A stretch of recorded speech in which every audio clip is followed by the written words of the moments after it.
उतार चढ़ाव तो आए, कठिनाइयां भी आई, रुकावटें भी आई, लेकिन मैं फिर एक बार देश की जनता को नमन करता हूं कि देश की जनता पूरी ताकत के साथ संविधान के साथ खड़ी रही।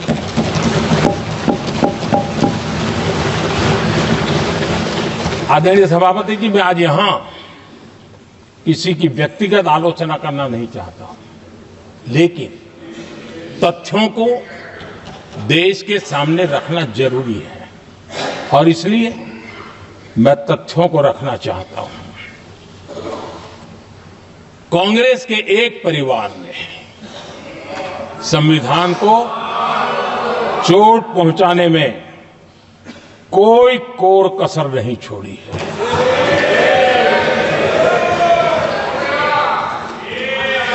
और मैं इसलिए एक परिवार का उल्लेख करता हूं कि 75 साल की हमारी यात्रा में 55 साल एक ही परिवार ने राज किया है।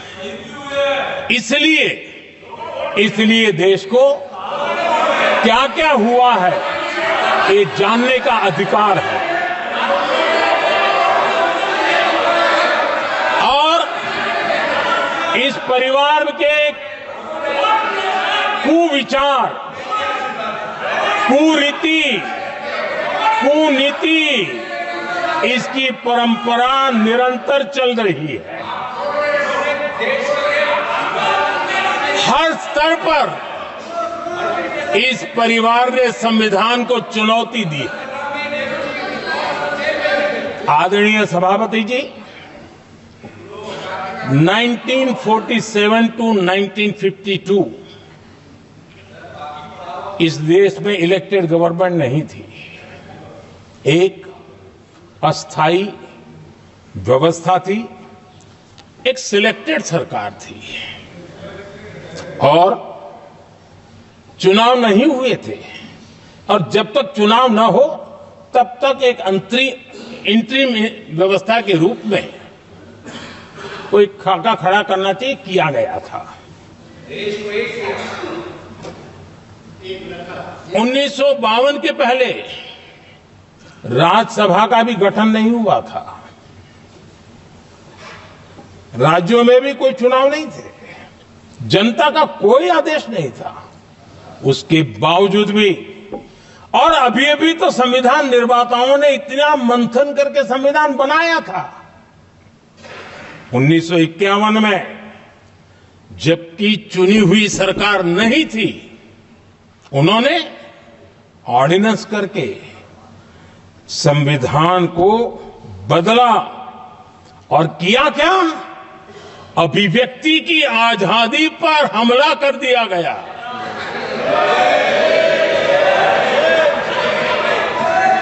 और ये संविधान निर्माताओं का भी अपमान था, क्योंकि ऐसी बातें कोई संविधान सभा में नहीं आई होगी, ऐसा नहीं है, लेकिन वहां उनकी चली नहीं। तो बाद में जैसे ही मौका मिला उन्होंने अभिव्यक्ति की इस आजादी को, उस पर उन्होंने हथौड़ा मार दिया और ये संविधान निर्माताओं का घोर अपमान है।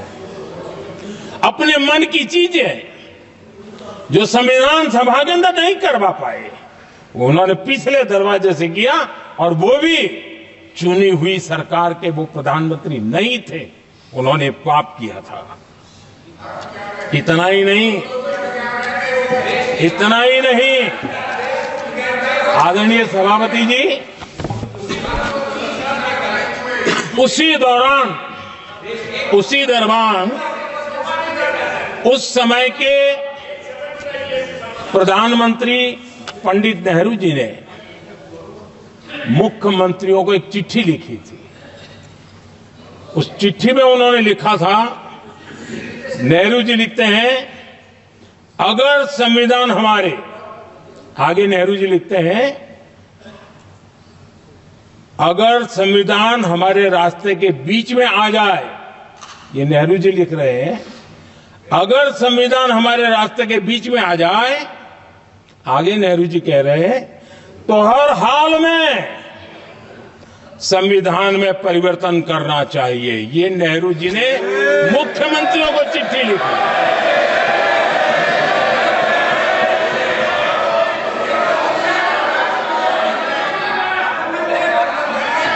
और आदरणीय सभापति जी, ये भी देखिए 1951 में ये पाप किया गया, लेकिन देश चुप नहीं था। उस समय राष्ट्रपति डॉक्टर राजेंद्र प्रसाद जी ने चेताया ये गलत हो रहा है। उस समय स्पीकर पद पर बैठे हुए हमारे स्पीकर महोदय ने भी पंडित जी को कहा गलत कर रहे हो।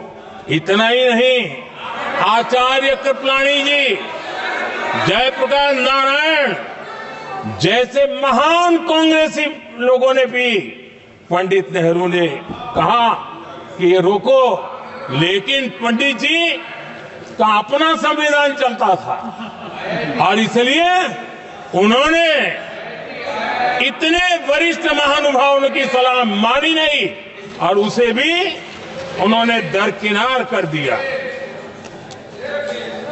और आदरणीय सभापति जी,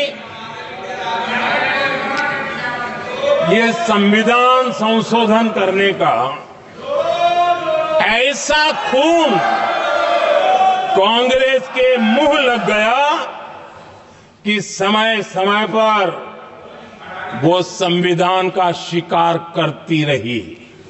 ये खून मुंह पे लग गया। इतना ही नहीं, संविधान के स्पिरिट को लहू लहान करती रही। आदरणीय सभापति जी, करीब 6 दशक में 75 बार संविधान बदला गया। आदरणीय सभापति जी, जो बीज देश के पहले प्रधानमंत्री जी ने बोया था, उस बीज को खाद पानी देने का काम एक और प्रधानमंत्री ने किया। उनका नाम था श्रीमती इंदिरा गांधी।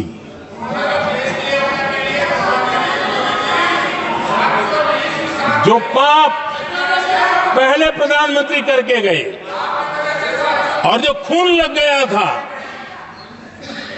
1971 में, सुप्रीम कोर्ट का एक फैसला आया था।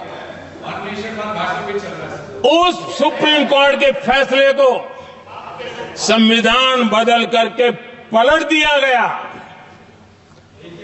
और 71 में ये संविधान संशोधन किया गया था।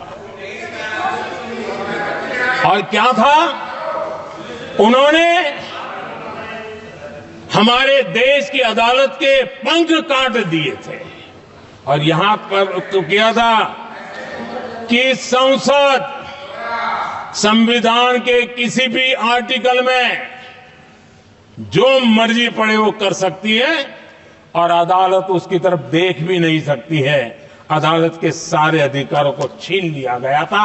ये पाप 1971 में उस समय की प्रधानमंत्री श्रीमती इंदिरा गांधी ने किया था।